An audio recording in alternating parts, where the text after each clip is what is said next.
Hello and welcome everyone to the next King's Indian video.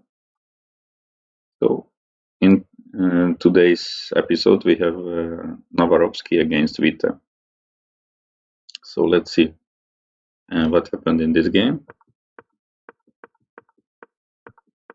So we have the standard moves, bishop g5 and black played c5, which is completely fine, d5, and so previous video we saw this queen a5 idea from Spassky, which was not really good, but what we will see today is also not much better, but these things can happen. So the main line is e6 here, or h6 first. Here black played knight to a6. So basically the idea is to play knight e7 at some moment, a6, rook b8, b5, but it doesn't really work against our setup. It's just very difficult to succeed with this break on the queen side, and then black's possession will be just very, very passive. And actually with this move order, so like putting the knight to a kind of awkward square very early, and like playing also c5 very early,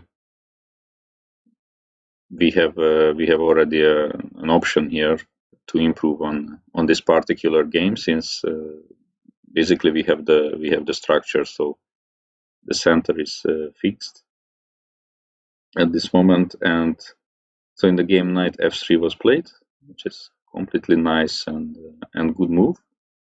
But in this structure, basically our goal is to play for the e5 break if black is not doing anything in the center. So against this chain, normally white's break is to play for e5. And in order to do that more efficiently, it's good to have a pawn on f4. And actually here, I believe white would have immediately played pawn to f4, and by this winning a few tempi.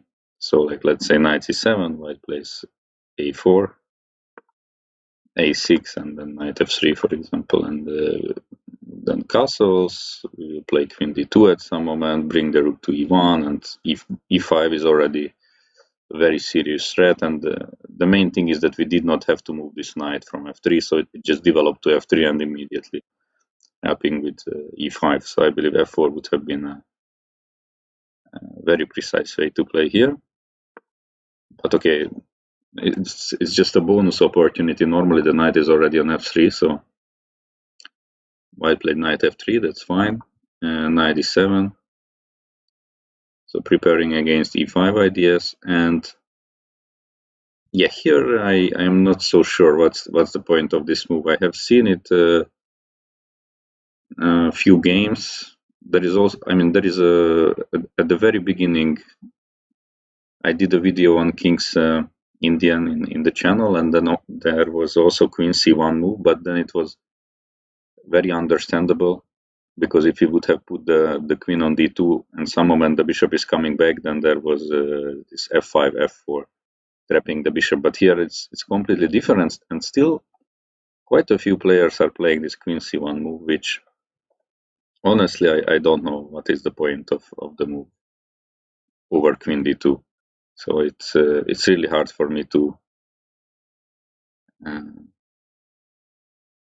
say that why queen c1 and not queen d2. I don't think it's a better move, but there surely is some idea, but I really don't know. So if you know it and you write it to me in the comments, I would really appreciate. So of course, the one thing is clear, that we want to stabilize this bishop on g5, so we are not allowing h6 move from black to kick the bishop and then push e6. But yeah, we can do it from d2 as well. So okay, so queen c1, knight c7, it's logical, and here white castled, which is of course again the most natural move. But given that black is already like removed his pieces a little bit from the king side, h4 is also an interesting possibility. So it was an option for white to play like this. h5 is a huge threat to open the file for the rook. If of course if black plays h5, that's extremely ugly, and probably the first option we can consider is immediately breaking it up with g4, and we just have all the pieces there, and we can even prepare for it, but yeah, that looks very suspicious. And if knight f6, then there is h5, knight takes h5, bishop h6. So very typical pawn sacrifice, for example, in the Sicilian dragon. It's very typical that we just give up the h pawn, we trade the defender on g7, and some moment maybe g4 or knight g5 is coming, and we try to give checkmate. So it was also an interesting idea. So instead white played a short castle, rook e8. So yeah, black is playing extremely passively, but it's very hard to do anything. White played h3, just useful normal move, a6, and here it's very important. Even though b5 looks like a pawn sacrifice, even at this moment, on a6, 99% of the time we answer with a4 and don't want any counterplay at all. So better not to calculate lines, okay, if b5 works or not, and we just stop it completely, and yeah, there is nothing to worry about. Black played b6 here, which positionally a very ambitious move, I would say, because or I don't know, because if rook b8, maybe he was afraid of a5. This is a typical positional idea, and now this b pawn is fixed, so whenever this b pawn is moving, we just trade, and black is not achieving that much. He has an extra weakness on a6, and white anytime can just play, for example, rook a2, guarding this pawn on b2, and then just continue the usual play for e5. So it wouldn't be so great as well, but yeah, b6 is a little bit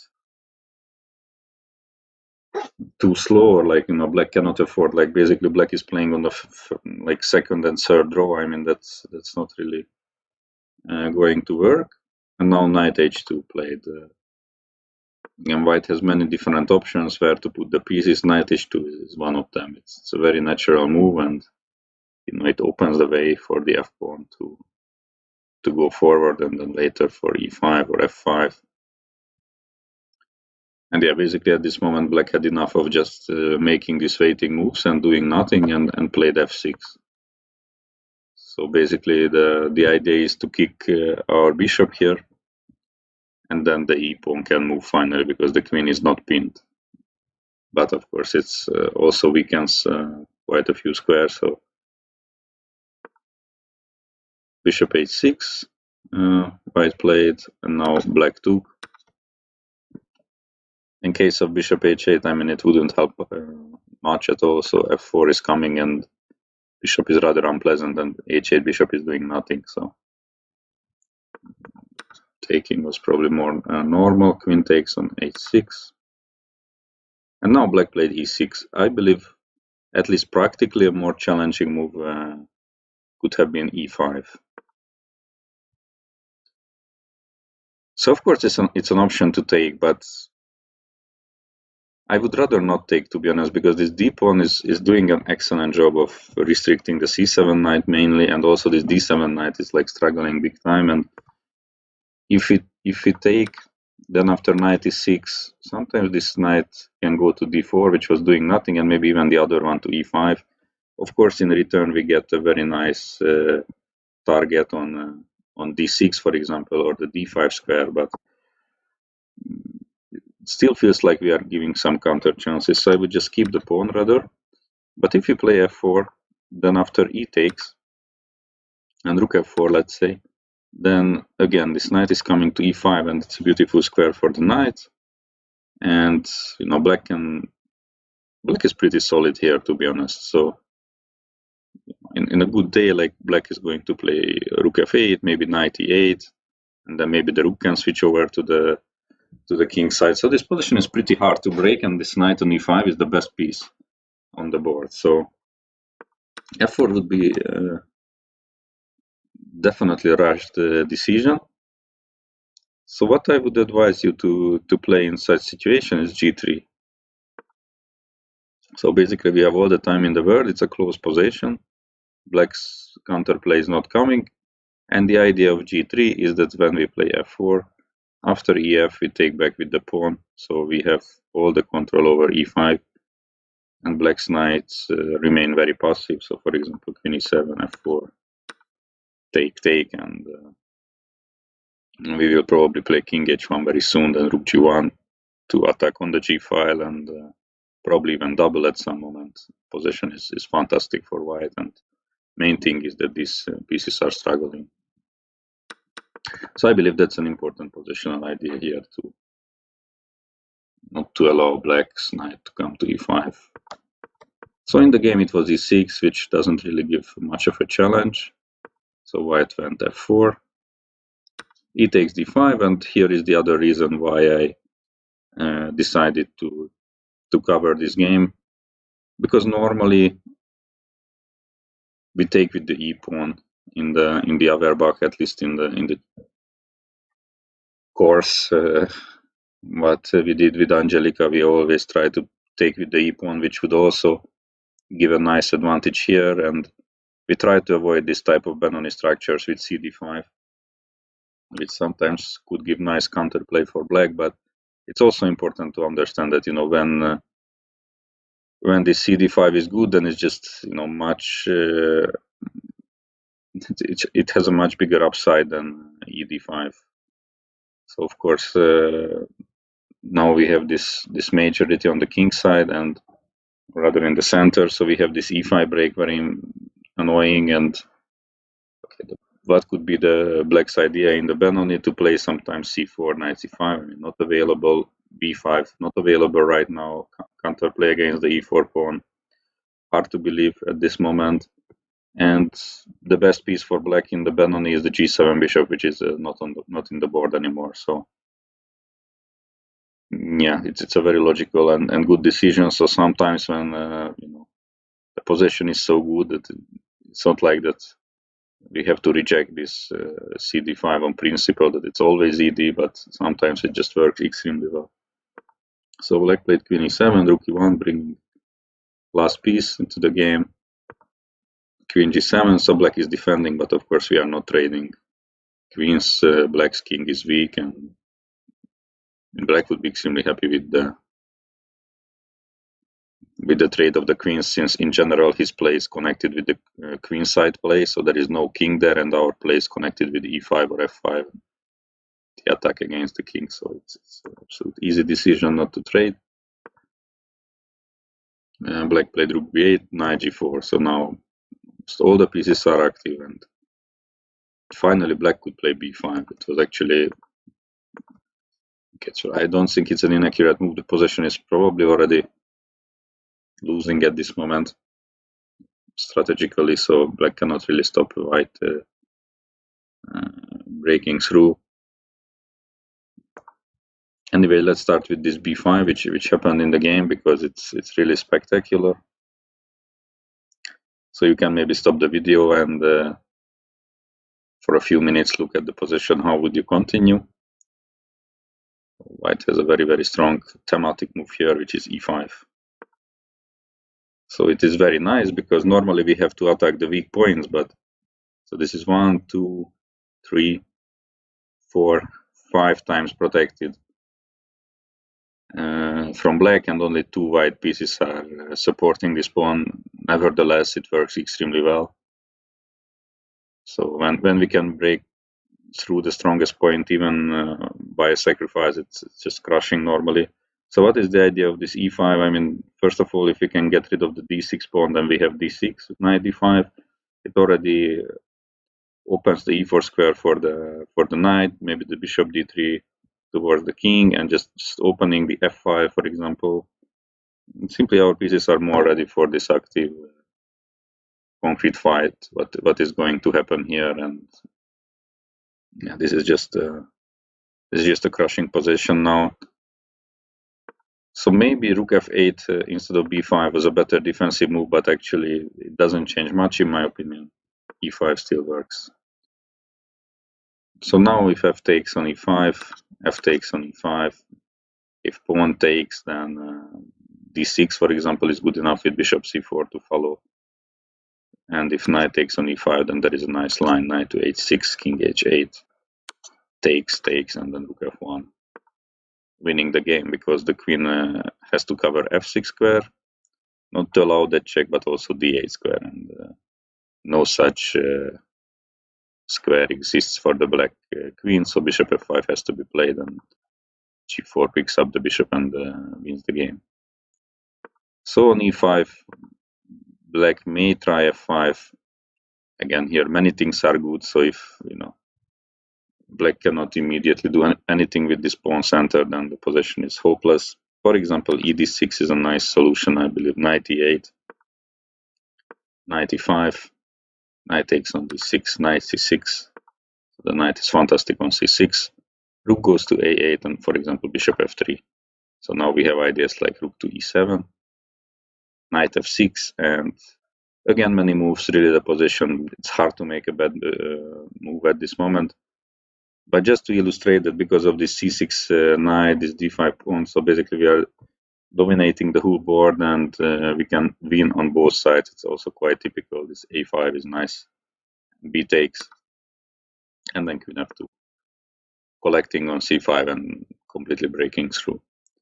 So that would have been rook f8. It would not save black, but yeah, it was probably even easier like this. So e5, and now black went rook f8. I looked at d5, for example, but then just fe. So now f pawn cannot take because check. The rook f7 is trapping the queen. So again, black has to try to close the position or stop this attack from the pawns, but we simply cannot. d6 is coming, knight e6. Now we can just give a check. Knight takes, ef, queen f7, and again the point is just we just open everything, and then such moves like rook f5 are available because when gf is coming, then bishop h5. So we attack the queen, and if the queen moves f7, it's winning. So it's not possible if f5, then again ed6 tempo is unpleasant. Knight has to go to a8, and again just to illustrate that differences of activity between the pieces. So knight h6 check, king f8, and bishop takes b5, for example, is crushing. So if black takes back, then we just take here, king e8, rook e1 check. King will have to go back probably, and then queen d8 is mating. So the c5 is decisive. So black went rook f8, but yeah, if this is the move for black, then we can already be sure that we are just winning. So white played a b5. It's completely fine, and it gave back the chance to go for a pawn down endgame, but of course that's not so good. e6 was already, of course, very strong as well. And then bishop f3, for example, and with the pawn on e6, position kind of wins by itself. Sometimes we will follow it up with f5 or knight h6, knight f7. So it's completely hopeless. So a, b, and black played this h5, and white took on f6. I mean, white's position is so strong, to be honest, that computer even recommends not to trade queens, but keep the knight on. Just go back to e3 or f2 even, and just keep the attack going. It's even bigger advantage. But practically speaking, you will see how straightforward this line is. It's completely good decision from white to go for this ef, queen f6 trade, and the key move here, knight e4. So d6 pawn is falling as well. So rook f8, knight e6, knight b5, knight c8, rook c8. So we are up a pawn, and we also have a bishop against knight. Not speaking about this pawn structure where basically all the pawns are weak. So it's a very easy technical task. Bishop d3, rook b6, and very nice move again, rook e6. So creating a double attack, and black has to trade. Knight d4, bishop takes a6. Of course, bishop g6 is good as well, maybe even better, but bishop c4, and black went knight e6. Of course, this is immediately over, but I would not say that king f8